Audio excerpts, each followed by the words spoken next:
Hey everybody, hope you're having a good Saturday. Today I'm here to talk about Ant-Man and the Wasp Quantumania, a slightly awkward title. It's the first of the Marvel movies of Phase 5 in the ever-expanding Marvel Cinematic Universe. It stars, as always, the ever-reliable and jocular Paul Rudd, returning as the titular Ant-Man.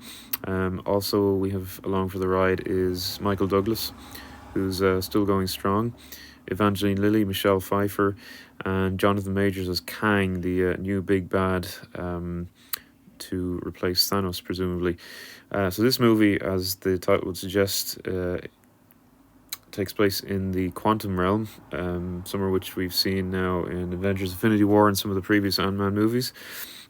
I think it marks a shift of Marvel moving from the universal threats like Thanos to multiversal and quantum realm threats like Kang. And I guess it's a ever expanding and ever increasing threat of an ever more powerful villain. One kind of wonders, where's that going to end? Essentially, where do they go from here? But anyway, this movie follows the characters I just mentioned, being unceremoniously ripped into the quantum realm and engage in a pretty much life and death struggle against Kang, who is very well and excellently portrayed by Jonathan Majors, who's quickly become one of my favourite actors. I did actually see him in Lovecraft Country. I don't know who of you have actually seen that, but it's a bit strange. Well worth checking out, though. So is this any good? Well, I did enjoy it. The ensemble cast is pretty big, to be honest with you. There's a few people I haven't mentioned because if I do mention them, they're actually quite spoilerish, so I'll leave them. They don't really add a whole lot to the actual movie itself. Plot wise, it's pretty standard Marvel fare, to be honest. It does tend to drag in parts. I think perhaps because the cast is so big, it's difficult to really divide up the screen time with any kind of a meaningful way between each of the characters. I think Ant-Man's daughter in it is probably maybe a little bit underutilized. She's kind of tagged on there. I can foresee some kind of a ensemble team up cast with her in the female Avengers movie. I guess that's what they're going for in the future. The standout for me really was Jonathan Majors as Kang. As I said, great actor and really did portray the role with menace and gusto. The other standout character I gotta say is MODOK. I don't want to say who actually plays him, but again, if I do, it's a massive spoiler. I just wonder with the overall Marvel Cinematic Universe, though, is it a law of diminishing returns at this point? The quality definitely has dropped, but there are parts in this that are really, really good. The humour does fall flat in some places, but in other places, it's spot on. However, I think with Marvel, the former situation seems to apply a lot more now. The humor just doesn't seem to be on point as it used to be, and to have that good comedic timing that made the original Phase 1 movies and Phase 2 especially so good. So I don't know if Marvel can course correct. This definitely isn't one I'd say in their top tier in terms of quality. My favourite Marvel movie, I'd say easily, would be Captain America: The Winter Soldier, followed very closely by Avengers: Infinity War.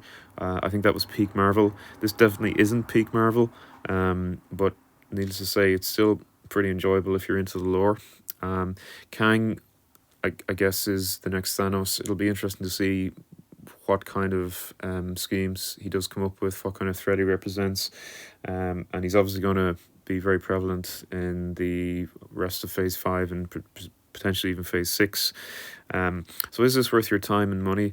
I think so. You should enjoy it if you're overall a huge Marvel nerd like I am. It does, as I said, drag in bits. Probably could have been a little bit shorter, to be honest, overall. Some of the narrative is a bit circumspect, and that's really in relation to the cameos I mentioned earlier on. They don't really add anything. It doesn't really go anywhere with them. There's loads and loads of CGI characters. It's really a CGI overload, even for a Marvel movie. And we all know the issues they're having with their VFX artists, not paying them enough and essentially giving them unrealistic timelines. I think the CGI in this actually looks pretty good. but it's definitely, as I said, one of the lower tier in terms of quality overall, which is a shame because they've got some really heavy acting talent in here. Michael Douglas obviously is, well, he's really Hollywood royalty, and he still delivers a great performance here as the elder Pym. Michelle Pfeiffer as well, pretty good as the lady with the secrets about the quantum realm, whom she never actually divulges to her family until the very last moment, and that obviously has implications that I won't ruin for you here. So yeah, I'd check it out. It's getting hammered by the critics, but then I think they're kind of reflexive with Marvel movies now. They seem to be bashing quite a lot of them. Don't expect too much from it. I think Marvel will definitely have to up the quality because they are at a point now where it's definitely, as I said, the law of diminishing returns is kicking in. It'll be interesting to see what the rest of Phase 5 is like, how they weave in disparate characters and the multiverse with the quantum realm. I think they do risk maybe alienating some people if they go too far left of field. It's easy to understand a universal threat like Kang, but when you start talking about multiversals and quantum realms, plot lines can tend to get a bit convoluted. And I think we saw that in Doctor Strange and the Multiverse of Madness as well, which was a little bit of a mess of a movie, although I did still like it. So yeah, I think Marvel need to course correct. I don't think this is a massive course correction for them. Quality wise, still not up there. But look, give it a try and let me know what you think.